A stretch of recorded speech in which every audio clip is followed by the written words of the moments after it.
was really the Fox River that brought people here the first time, and those were native peoples. They were here to fish and to use the transportation on the river to get around. It was also the river that brought the first settlers here, hunting furs and trading. And it was ultimately the river that brought our first industry here, mills that were running lumber and eventually paper. And it's that industry that propelled the first round of economic development and growth and prosperity in this region. They were able to make a lot of money because of the power provided by the river, because the river took their waste away for free. But we've realized now there was no free, and the river paid the price. I think when we don't acknowledge the value of things, we take it for granted.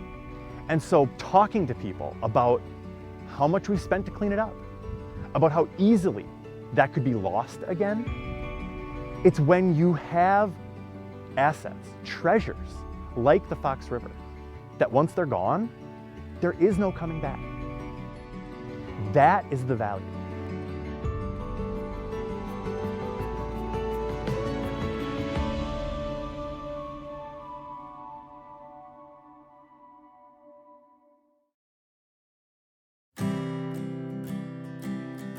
A watershed is an area of land that wherever raindrops hit in that area of land, the water follows into the closest river, creek, or stream.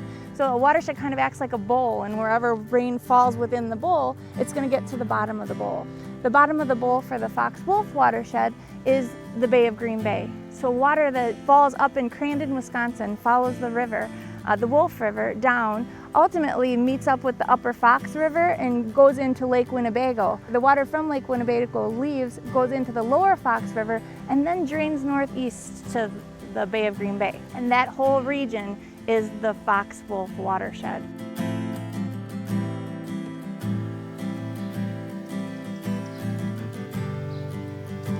When I walk this trail, I very rarely see people fishing it, and a lot of times in the spring the water quality is not real good. I mean, it's turbid and it's brown and it's not real conducive to want to be fishing out here, and that's why you don't see a lot of people fish. So there's definitely a big impact to society if we could improve these areas for people to recreate and fish. Some good positive things for people to do. Our watershed has had different issues in the past than we're facing now. PCBs are a chemical compound that was used in the paper manufacturing process. The release of PCBs from about the 1950s into the 1970s injured a lot of our fish and wildlife species. PCBs cause things like cancer, neurological issues, malformations, tumors, other problems, and that causes issues throughout the system and the ability for us to have clean, healthy fish and wildlife here. We also have fish advisories throughout the lower Fox River and Green Bay where the public can't safely consume the fish or eat the fish that they catch. And there's also waterfall advisories too due to the PCBs. PCBs bioaccumulate, they don't degrade. So when PCBs were released in wastewater into the Fox River, many of them or most of them sunk to the bottom of the river, they bind to particles, and then they move through the entire food chain. So a small bug or invertebrate might eat that sediment and ingest some of those PCBs, then other small fish might eat those bugs or invertebrates, and on up the food chain, all the way to our large fish and our bald eagles. So it did impact the entire system in the lower Fox River and Green Bay. Many of those PCBs are being dredged or handled through the remedial process, but we still will have PCBs in our system for many generations to come. Historically, a lot has been done with point pollution. So that's like when there's a factory and there's a pipe coming out and sludge is coming out of the pipe, and you can easily say, this is where the pollution's coming from, let's fix that problem. And then they treat the water, and now the water coming out of the factories is cleaner than the water that's in the river. The Clean Water Act, which came in 1972, helped us with a lot of the pollution that we were seeing coming from industry, like the paper companies. PCBs have been banned, so it's no longer allowed to be used.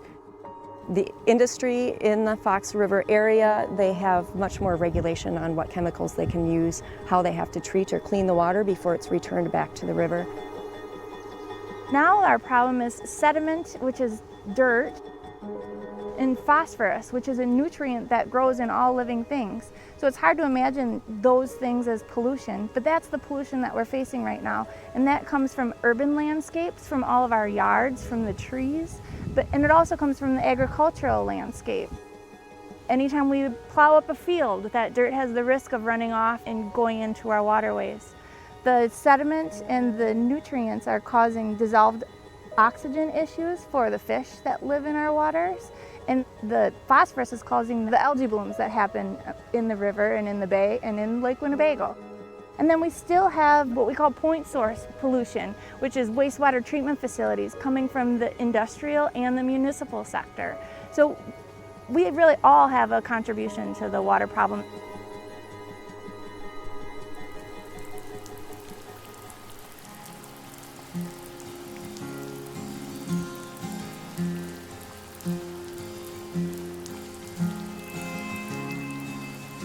Runoff is when either agriculture or even the things that we put on our own lawn, so weed killer, fertilizer, things like that, when it rains, it just washes off into either creeks or even into our storm system, which in turn washes into our creeks.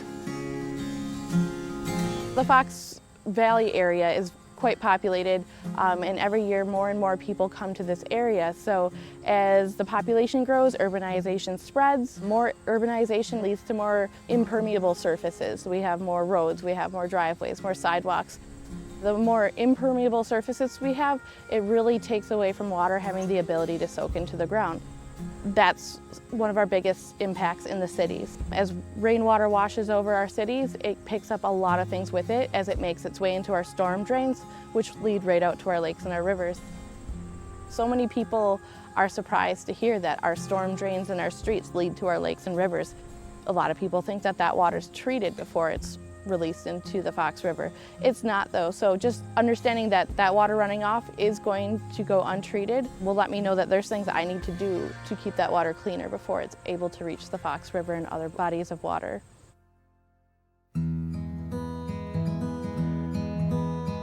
The way that agricultural has developed over the years got into where it was more plowing was better. I think we're realizing now that we need healthy soil, and the healthy soil in turn means less runoff, helps absorb nutrients. It's the fertilizers and the animal waste that are put on these fields and the sediments that are running off of those fields into the water that's causing the problem.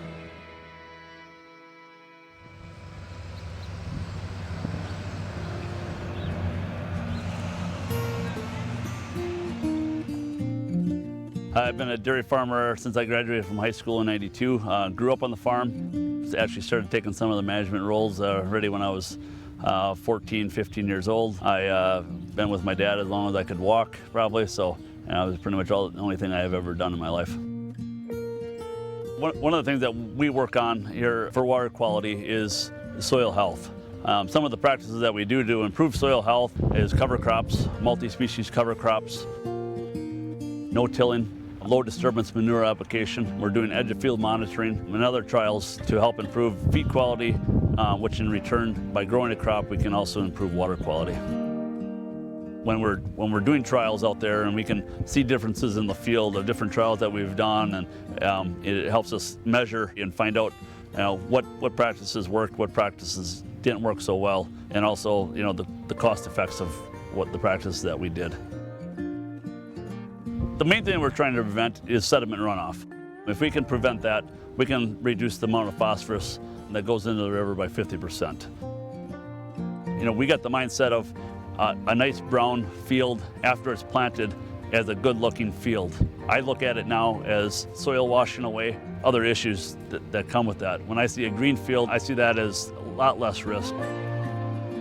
It's a paradigm shift. It's changing the equipment dealers on the type of equipment that we have here to apply the manure, to plant the corn, and the seed dealers that can understand that, okay, this is what type of varieties of seed that we need. Also the agronomists on the way we soil sample. After that, if we can get that mindset changed on everybody and how they look at farming, it'll make it much easier. It's just trying to change that mindset is the biggest thing.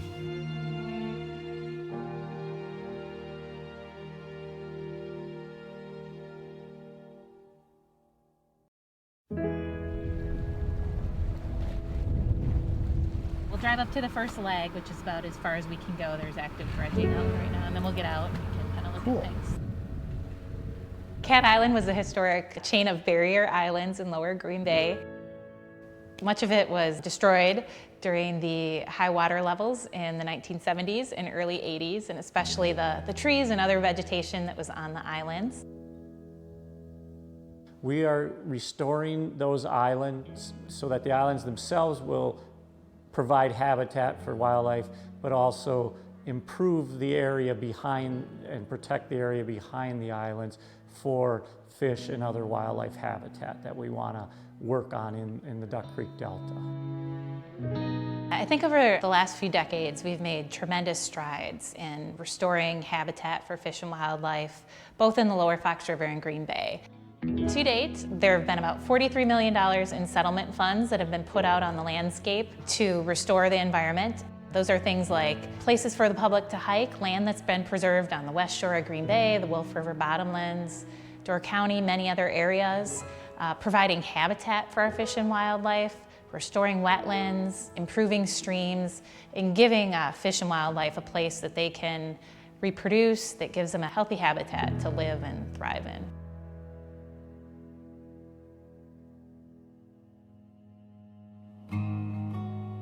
I'm someone who believes government has a positive role to play, especially in areas where, individuals can't do the advocacy or protection themselves, but it is always a balancing act. I think our industry is threatened by government and regulations. It's not a one-size-fits-all. I'm trying to be on a per-farm basis on different practices, different terrain that each farm has, different cropping practices that each farm has, should have a different set of rules for each one.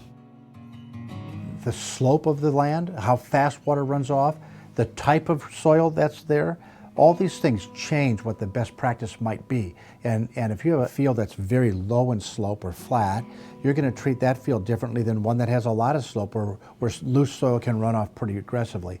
And so we can't have a one-size-fits-all. We have to have kind of a policy that meets the needs of that local farm based on the soil and slope of the land that they're farming. If we can just regulate ourselves and being able to beat that before we have to have rules and regulations in place, we're going to do a much better job. We're much more efficient that way. Government often sees its role as sort of the enforcer, as kind of the bad guy, right? Because they can make you do things. Cleaning up the river did require some compulsion, right? Businesses had to be forced to pony up some funds to clean up what had happened for generations. Government played a role in that.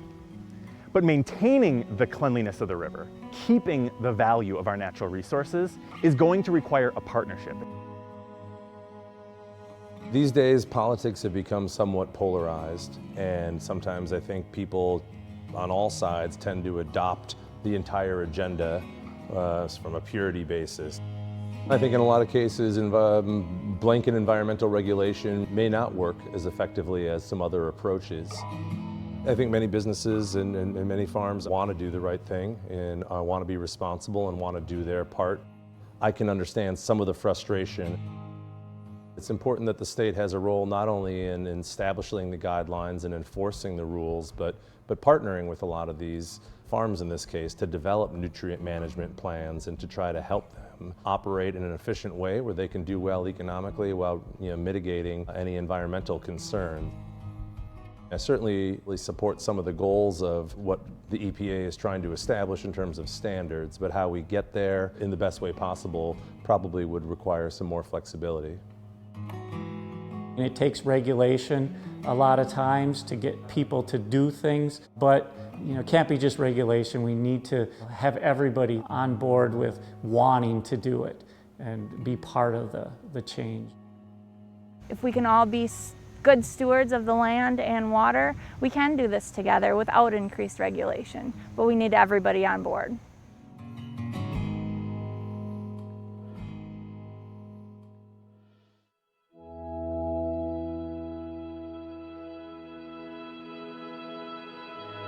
Here at Thousand Islands, we do a lot of programming for the general public, for school groups. So we do a lot of guided hikes. We come down, we look at the flora and fauna that can be found around the river. And it never fails. In one group or another, we'll get to a point where you can see the factory across the river, and they always make comments about, oh, that's bad, the factory's polluting and it's going to kill off all the fish. And as an educator, I always like trying to get people to understand both sides of every story. So I usually ask, do you know what that factory makes? And some people know it's paper. Here in Kaukauna, we're well known for the paper mill here. And so a lot of times they know it's paper, and I ask them, how do you use paper in your life? And they mention a couple of different, they draw on it, they get bills on it, they get homework on it. And then I say, well, if we didn't have this paper mill here, if we didn't have any paper mills, we wouldn't have the paper products to use. So I ask, how many kids would like to go without homework and tests? And they all raise their hand, yeah, we don't want any homework. And then I go, well, okay, that's great. How many of you want to go without toilet paper? And they go, oh. They think that's kind of gross, not having toilet paper, having to use cloth rags and washing them and things. And it's just a great talking point, going, yes, the mill doesn't look the greatest in our natural setting. Yes, they're using our resources, but do you know what they do with those resources when they're done? Are you aware of their cleaning efforts, of their sustainability efforts? And unless you're willing to live a life without anything that's created by industry, we have to learn how to live with it. One of the things that we champion here is the phrase sustainable balance. It's actually in our mission statement that we want to provide everyone with the knowledge and abilities and experience in order to help form a sustainable balance between the environment, between the community, and between the economy. I think as conservationists, we know that this is a working landscape, and we need to balance the needs of our fish and wildlife species with industry, with agriculture, with urbanization, and all the other factors on the ground. It can't always be about making the most money possible. We need the agricultural production, we need the manufacturing, but I think there are ways it can be done where both industry and the environment can benefit.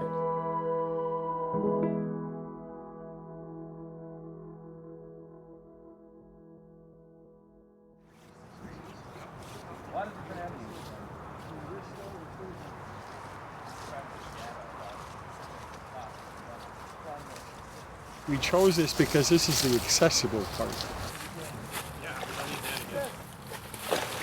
We were doing the golf course, but that was a problem. People were golfing. So we came here, and it worked out pretty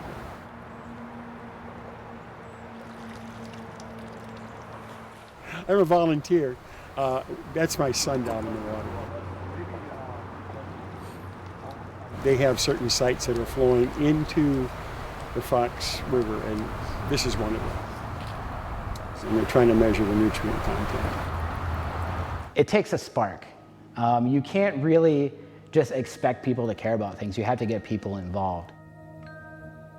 If people weren't getting out there and seeing and crawling through the mud, they wouldn't care as much just seeing it on the news or reading about it in the newspaper. There are so many organizations that care about the environment that are all around the Fox Valley, from fishing clubs and hunting clubs to Friends of Thousand Islands, Friends of High Cliff, and everybody needs your help. There's a lot of solutions out there. Many of the municipalities in northeast Wisconsin already are under a stormwater permit called the MS4 permit. That permit requires our urban communities to reduce the amount of sediment, TSS, and phosphorus that are going into the water. They're doing that through stormwater management practices like street sweeping. I got asked the question, why does the city send the street sweeper around? And the reason the city sends the street sweeper around is because it collects all of the contaminants and things that are in the street that would otherwise wash into our watershed. And it's part of their way of reducing their impact and meeting an EPA mandate to try to reduce pollution and contamination in our watershed. And the ponds that are going up all over in our communities, those are all urban stormwater best management practices. They're capturing the sediment and the phosphorus in those ponds before they enter our waters. It's important to empower people to be aware and make decisions of their actions and what some of the risks are to pollution in our water, because if you get more people understanding it and we kind of change behavior and change habits, they'll understand it more. Government is never going to put someone and have them stand over every storm sewer and watch things run into the street and then go to the house and say, you changed your oil in your driveway and then it rained and ran off into the street and then went directly into the lake. But if the person understood that cleaning that up or not changing their oil in the driveway would protect against that from happening, that's a way that education and awareness, I think, can empower people. But there's things that people can do right at home. Things like capturing the water off your rooftop with rain barrels and rain gardens. Having more pervious area in your yard so that water can soak in. The best thing that we could have happen for our river is to have more water soak in on site. They can be aware of the various types of fertilizers and phosphates or nitrogen that they're putting on their own yards. They can be aware of when not to do it. They can collect grass clippings rather than just blowing them into the street where that washes down, because in that grass is phosphorus. And so simple little conservation techniques that individual citizens can do on their own yards and in their own gardens can go a long way to helping reduce the phosphorus load that we're seeing, which then basically becomes a fertilizer in the water to create algae. As an individual, you can't really go out to a factory and stop pollution, but you can, not litter or pick litter up when you see it. You can make sure that when you're moving your boat, you're cleaning off all of the weeds. You're not bringing zebra mussels from point A to point B. So there's a lot that we can do as individuals to help keep the river happy and healthy. Again, it's just have to change a mindset and a culture and the way things have been done. Maybe next time I'm gonna do something like litter or put fertilizer on my lawn, I'll think like, oh, well, that could affect wildlife, and do something a little bit differently. So there's practices from every sector that we can do to make a difference to our waters.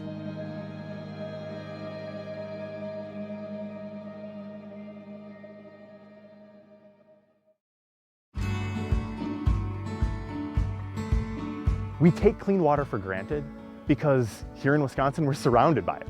We touch multiple Great Lakes. We've got the biggest inland lake, Lake Winnebago. We've got rivers and streams and trails that hug these rivers. The Fox River has been and always will be a vital part of our community's health, our community's economy, and just their general way of life. When you're out boating on the river, you are enjoying the sacrifices and the work of previous generations. It's generations and generations who didn't overfish, who didn't dump their trash, who knew that preserving this asset was going to do more for you than it's going to do for them. That sense of selflessness and sacrifice is now your responsibility. This river has provided so much to us, and it's our turn to give back to it and protect it, to make sure that it's where we want it to be for our kids and our children's children. It's our job to be stewards of the land and water. In order to preserve this asset, you the individual, have to make a choice daily to act and advocate for long-term goals, for the value of our shared resources, and for each of us to act responsibly, so that your children, your grandchildren, and the grandchildren you'll never even know will have this river to appreciate and to recreate. Because we only get one shot at it, and you are going to decide whether that shot is successful or not.